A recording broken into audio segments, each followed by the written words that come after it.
These gem blue waters lie farther below sea level than any other freshwater lake in the world. Glistening 640 feet below the shores of the Mediterranean, these waters have another distinction. Hundreds of years before Christ, the prophet Isaiah mysteriously linked this region to the long-awaited Messiah of Israel. According to the prophet, Galilee of the nations would see a great light. Explore the Sea of Galilee and consider the stories that have rippled from its shores to change the course of history. The land and story of the Bible, the Sea of Galilee, on this day of discovery.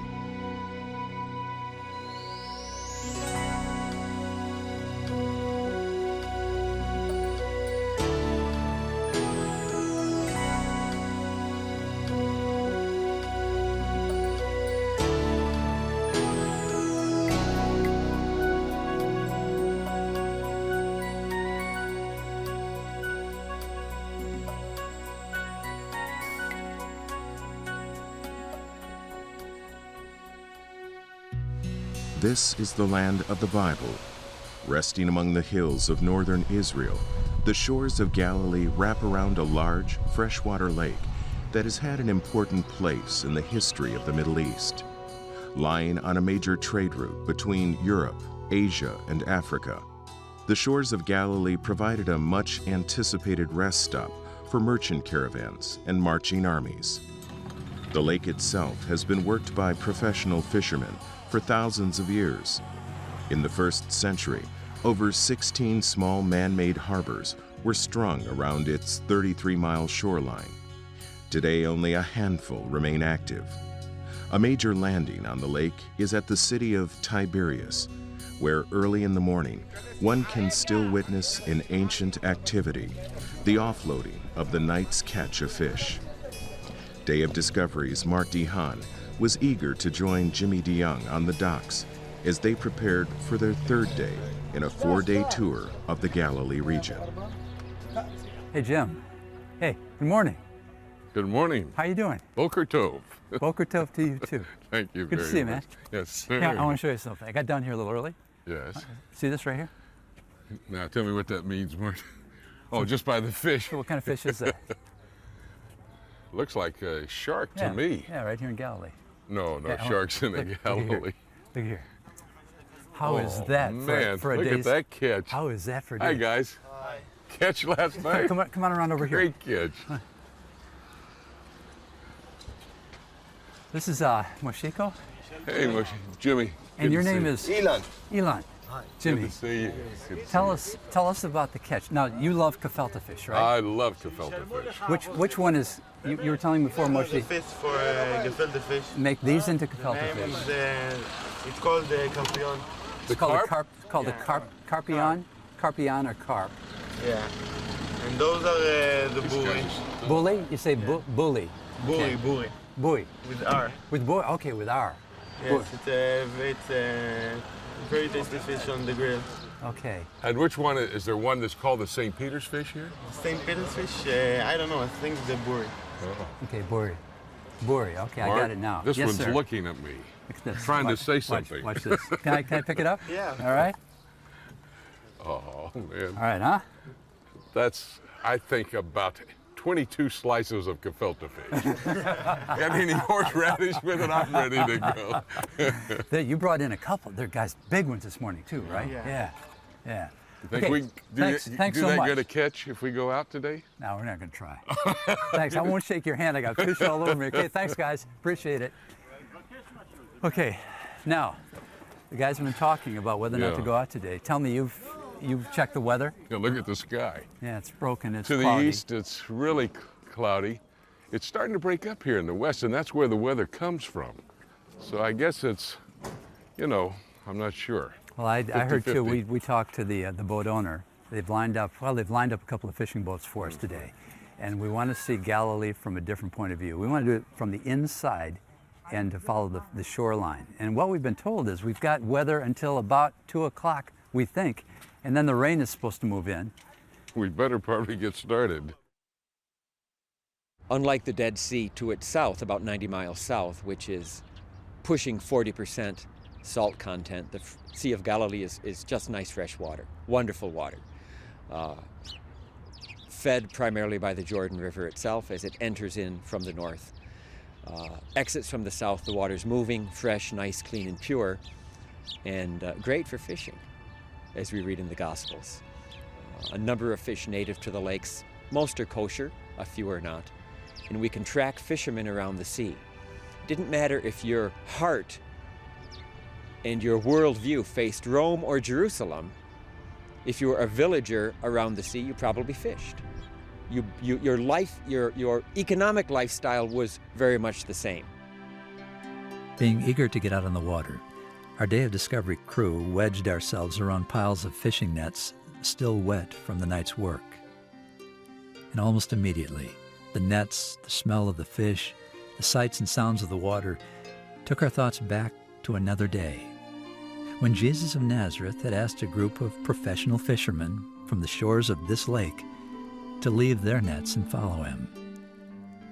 We had come as countless others before us to reflect on the teaching, the miracles, and the world-changing influence of the nearly 3 years that Jesus and his fishermen disciples had spent in the lakeside communities of the Galilee.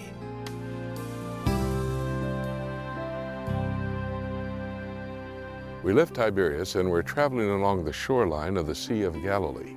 We'll be here in the northern portion of the Sea of Galilee today, traveling to some of the sites familiar to you possibly if you've read the record of Jesus and his disciples, traveling on the shores of the Sea of Galilee to the different cities found there in the Gospels, Matthew, Mark, Luke, and John. Magdala will be our first stop. Then we'll make our way over to the location where the Sermon on the Mount took place, the Mount of Beatitudes. From there to the actual headquarters for Jesus Christ during his 3.5 years of public ministry, the city of Capernaum. Then to the northern tip of the Sea of Galilee, where the Jordan River makes its way here into these waters. And finally over to Bethsaida, where Jesus Christ fed the 5,000. Jim, there's something about being with the nets in this fishing boat that reminds us that these are real people with a real story. But what's important about them is the way they fit the great drama of history that played out here on this stage at the crossroads of the world. It's all put together so strategically. When we read the book, we tend to see men and women, and it's even possible to lose the big picture. But the shoreline of Galilee are just props in the greatest story ever told. And we're gonna track back through history as we visit these sites today together. If you stand back and look at a topographical map of the Sea of Galilee, it looks a little bit like somebody took Play-Doh and then their thumb and impressed it straight in. The hills drop off quite dramatically, sort of rounded as they go in. The sea is surrounded by a series of hills. All of them are basalt. This is the outflow of lava in the prehistoric past into the Rift Valley. The lava didn't quite flow all the way to fill the valley. The sea is what's left. There's a Rift Valley, then the Jordan Valley coming in from the south, going out of the north, although the north has been plugged a bit by an upswelling of basalt. So if you look south out of the sea, you see the valley, the Rift Valley, the Jordan Valley. If you look north, you don't. You see a plug. North of it is another valley, the extension of the rift, a little bit further north. On the shoreline behind me is Magdala. Actually, that name of that community comes from the Hebrew word migdal, which means tower. The fishermen had a tower here, and they would look out on the Sea of Galilee to find where the school of fish were and then send their boats out to catch the fish. You might remember a very famous Mary that was from Magdala, Mary Magdalene, part of the personalities found here on the Sea of Galilee. I love the story of Mary. Mary of Magdala lived right here in this community. What we know about Mary is that she had a rough start. According to the New Testament, Mary was tormented by 7 demons.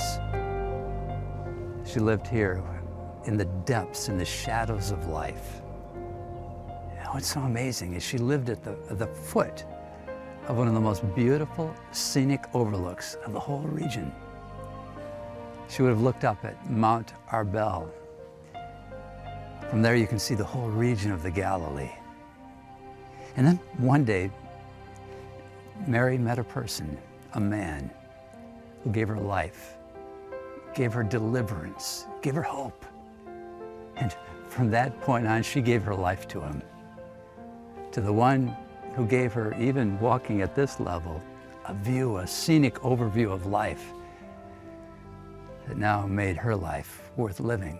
And what's important about Mary, it's not just about her. From beginning to end, the story of the Bible, the great story of history, of our history, is that throughout time there have been individuals at the end of themselves, broken, in despair, tormented, controlled by forces beyond themselves. And then they found the one who gave them life in the first place, and then gave them faith, gave them hope, gave them the ability to see the big picture. I've been on a lot of lakes over the years, but it was pretty amazing to be staring at a shoreline that once heard voices talking about miracles of a teacher who had the attention not only of religious leaders, but of common fishermen in crowds that were following him. And according to the gospel writer John, it all played out right here on these shores. Boats came from Tiberias, near the place where they ate bread after the Lord had given thanks. When the people therefore saw that Jesus was not there, nor his disciples, they also got into boats and came to Capernaum seeking Jesus. And when they found him on the other side of the sea, they said to him, "Rabbi, when did you come here?" Jesus answered them and said, "Most assuredly I say to you, you seek me not because you saw the signs, but because you ate of the loaves and were filled. Do not labor for the food which perishes, but for the food which endures to everlasting life, which the Son of Man will give you, because God the Father has set his seal on him." Then they said to him, "What shall we do, that we may work the works of God?" Jesus answered and said to them, "This is the work of God, that you believe in him whom he sent." John chapter 6. The Sea of Galilee is the lowest freshwater lake on the face of the earth, 640 feet below sea level. Now, because it sits in this trough of the Jordan Valley, part of the Great Syro-African Rift, you have dramatic rises of mountains to the west and to the east. The mountains to the west are the mountains of Galilee. The mountains to the east are the Golan Heights. So, in fact, the Sea of Galilee is framed in this trough by these two mountains.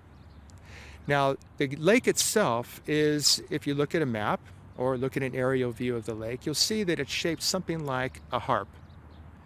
And some have suggested that the name of this lake in Galilee in Hebrew, which is Kinneret, may be related to either its shape or perhaps even to the sound of the waters lapping on the seashore.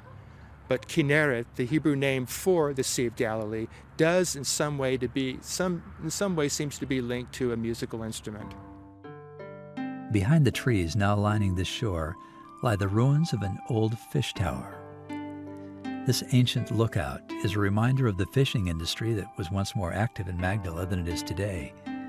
And it was here on the northern rim of the lake that Jesus called his first disciples, asking them to leave secure professions to spread the good news that the long-awaited Messiah and kingdom of God was at hand. Jesus, walking by the Sea of Galilee, saw two brothers, Simon called Peter and Andrew his brother, casting a net into the sea, for they were fishermen. Then he said to them, "Follow me, and I will make you fishers of men." They immediately left their nets and followed him. Going on from there, he saw two other brothers, James, the son of Zebedee, and John, his brother, in the boat with Zebedee their father, mending their nets. He called them, and immediately they left the boat and their father and followed him. And Jesus went about all Galilee, teaching in their synagogues, preaching the gospel of the kingdom, and healing all kinds of sickness and all kinds of disease among the people. Matthew chapter 4. And as we continue our journey along the shores of the Sea of Galilee, we move north and to the east to this high spot here at the northern end of the Sea of Galilee, the traditional site for the Sermon on the Mount of Beatitudes. They tell us that those slopes leading up to that grove of trees where the church is located just above those red-roofed homes, acoustically is the best spot here in the northern end of the Sea of Galilee for Jesus to have preached that message. Thousands would have gathered, sitting on those slopes and listening to Jesus give a sermon that would help these Galileans know how to live life. Here, somewhere in these hills, thousands were encouraged to do unto others as they would want done to themselves. And now today, people all over the world talk and write about what those fishermen and their families heard with their own ears and saw with their own eyes. The sign at the entrance of Capernaum says hometown of Jesus. That probably could better be stated the home base of Jesus for 3.5 years of his public life. It was here in Capernaum where he trained men, fishermen that he had called right here on the shores of Capernaum to be fishers of men. It was also here on this international trade route, a highway that led from Egypt over to Mesopotamia, where Matthew could have been a tax collector. Jesus called Matthew as well to join him in this 3.5 years of training to send these men around the world with the gospel message. The water is so quiet right now as we sit just outside of Capernaum. You can hear the birds singing. The bougainvillea behind us is beautiful. You see the ruins of the ancient synagogue in which Jesus would have taught. We expected the weather to turn, but the front hasn't moved in yet, and right now the water is so calm. It reminds me there was another side to Capernaum. In fact, the gospel writer Matthew, who was called right from a tax booth here at Capernaum, quoted Jesus as saying that because of all the miracles that were done here, on the day of judgment, it would actually be more tolerable and better for Sodom and Gomorrah than for the people of Capernaum, because he said they saw all of the miracles and yet they rejected the light. Now what's that all about? But it takes us back to the big story, the huge drama that was playing out right here on these shores, on this trade route. Way back to the beginning, the Creator himself spoke to his people that he had made, and they rejected him. From generation to generation, they rejected the light they were given. And never did the light shine brighter than here in Capernaum, where all these miracles were done, where literally the great champion of history, the hero of history, the Savior, walked into here, and yet according to the gospel, was rejected. When one crosses the upper Jordan River, the river that feeds the northern end of the Sea of Galilee, one is doing two things. They're first of all crossing actual boundary or territory between two tetrarchies. The tetrarchy of Herod Antipas, the tetrarch of Galilee, and that of Philip, who controlled essentially the area known today as the Golan Heights, and also the area of Bethsaida and the plain of Bethsaida. So crossing the river will take you right onto the plain of Bethsaida, which is mentioned, of course, in the context of the Bible with the miraculous feeding of the crowds as Jesus preached to them. Continuing across the plain of Bethsaida and bypassing the city itself, one comes to the eastern side of the lake. This is the Jordan River coming down from the north and entering the northern end of the Sea of Galilee. Almost directly south from this point is the exit of the Jordan River, making its way down to the Dead Sea. There's a nautical term that is used to describe crossing over the Sea of Galilee. You extend an imaginary line from here at the northern entrance of the Jordan to the southern exit, and that imaginary line divides the Sea of Galilee from the west and the east. In the Bible, when it talks about Jesus Christ and his disciples leaving Capernaum and crossing over the Sea of Galilee to Bethsaida, it's referring to leaving that area on the western shore, going to the eastern shore, into the area of Bethsaida, where the feeding of the 5,000 took place. Bethsaida was another busy fishing community in the first century. Some wonder why Jesus chose fishermen as his first disciples. My guess is that he wanted us to see what he could do with common people living on the edge of ever-changing waters. These calm waters here at the northern end of the Sea of Galilee can be very deceptive.